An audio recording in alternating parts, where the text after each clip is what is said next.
Assalamualaikum warahmatullahi wabarakatuh.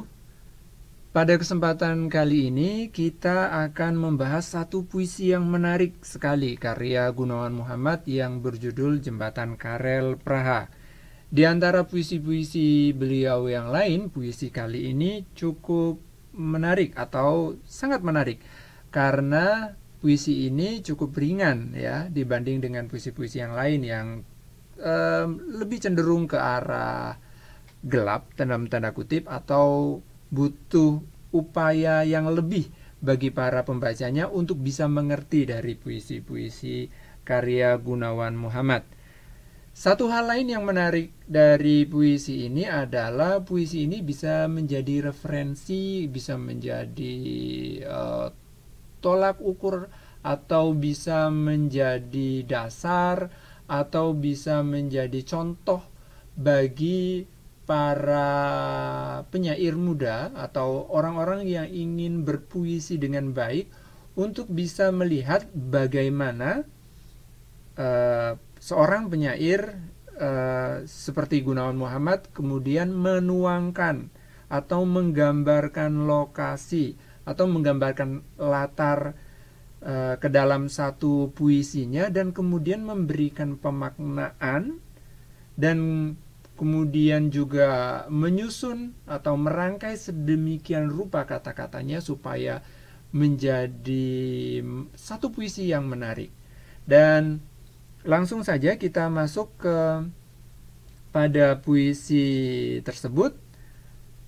Saya tampilkan dalam dua kolom untuk atau karena menyesuaikan dari frame, dan sebaiknya bisa kita pause video ini lebih dahulu untuk bisa membaca secara seksama puisi ini dari paragraf awal, dari kata pertama hingga kata terakhir, dan kemudian secara singkat bisa kita rasakan emosional yang ingin dibangun oleh penyair dan kemudian pemaknaan yang mungkin bisa kita dapatkan dari puisi ini.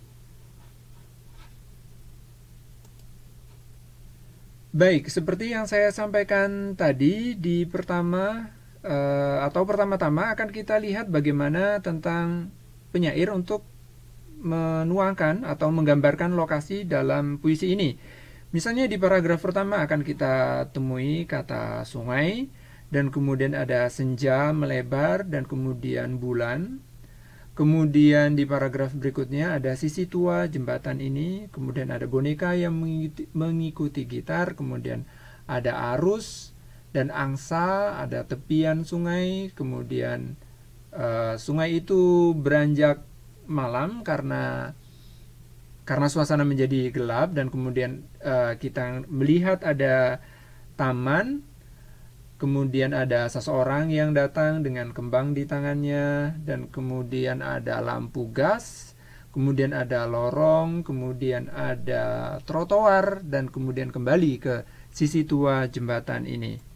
Itu tadi tentang gambaran lokasi dari latar belakang puisi ini ya, dari latar puisi ini dari Sungai Praha di yang kemudian ada jembatan Karel di Sungai Praha.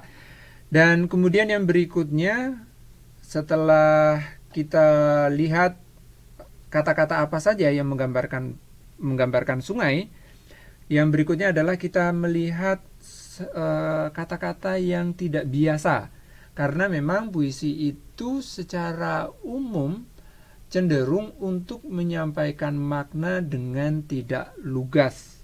Ya, jadi akan kita lihat. Yang pertama, misalnya di paragraf yang pertama kita bisa melihat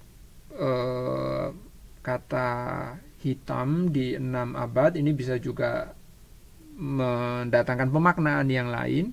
Dan kemudian tentang arca orang suci yang berjajar, kita bisa juga mendapatkan makna lain dari kata-kata tersebut. Kemudian di paragraf yang kedua ada sebuah boneka mengikuti gitar dan walsa merapat.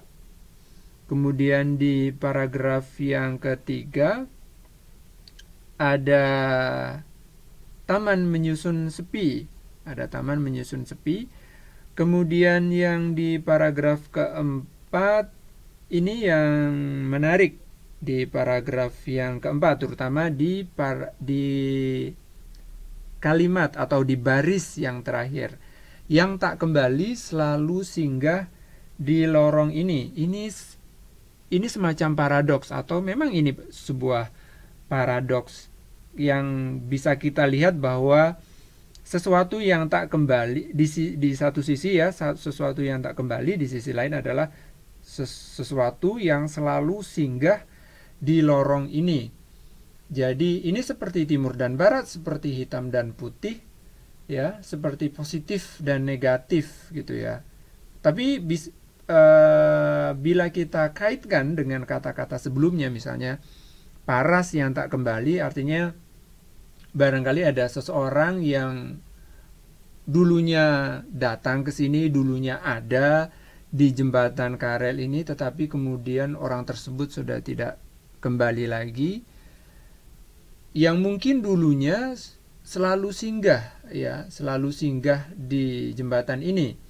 Atau bisa jadi ada pemaknaan yang lain, misalnya paras yang tak kembali itu selalu singgah di lorong ini. Jadi yang selalu singgah itu ketidakkembaliannya, atau dengan kata lain, misalnya atau dengan contoh yang lain, misalnya yang ada adalah ketiadaanmu misalnya.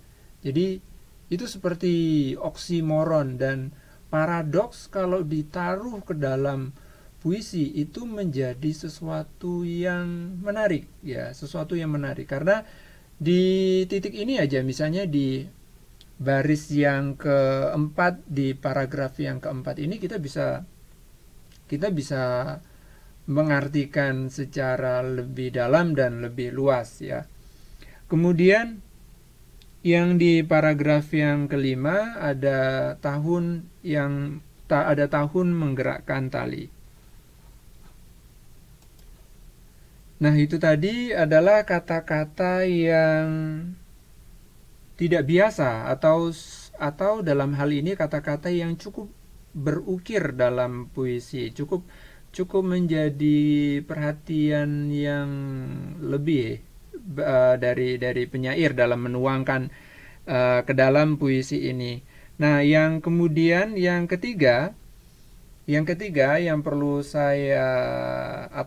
kita cermati adalah bahwa kata-kata yang tidak biasa ini, yang kata-kata yang tidak biasa tadi, itu dibuat secara berlapis-lapis oleh penyairnya. Misalnya di paragraf pertama, misalnya di sungai yang tak tersentuh ini bisa menjadi sesuatu yang sederhana. Kemudian di situ ada disebut arca orang suci berjajar hitam di 6 abad. Nah, kemudian kembali lagi menjadi satu kalimat yang sederhana, senja melebar tapi bulan seakan lambat. Di paragraf kedua itu dimulai dengan di sisi tua jembatan ini. Ini seperti kalimat ini atau baris ini seperti satu kalimat yang biasa saja gitu ya, yang sering kita dengar sehari-harinya. Tetapi di kalimat berikutnya penyair punya satu tekanan yang lebih, atau satu pemaknaan yang lebih pada kalimat-kalimat berikutnya. Dan ini terjadi hampir di semua bagian dari puisi ini. Jadi enggak semua kata-katanya itu dibuat gelap atau diukir gitu ya. Ada satu kata yang biasa, yang sering kita dengar sehari-hari. Kemudian ada kata lain yang kemudian dibuat lebih menarik lagi atau dibuat lebih misterius lagi, ya. Kemudian gaya bahasa salah satunya yang diterapkan, ya. Seperti misalnya senja melebar tapi bulan seakan lambat. Ini sesuatu yang Ya sebenarnya cukup cukup sering kita temukan gaya bahasa seperti ini di puisi yang lain ya. Dan berikutnya ketika ketika arus dan angsa menetapkan tepi, ini adalah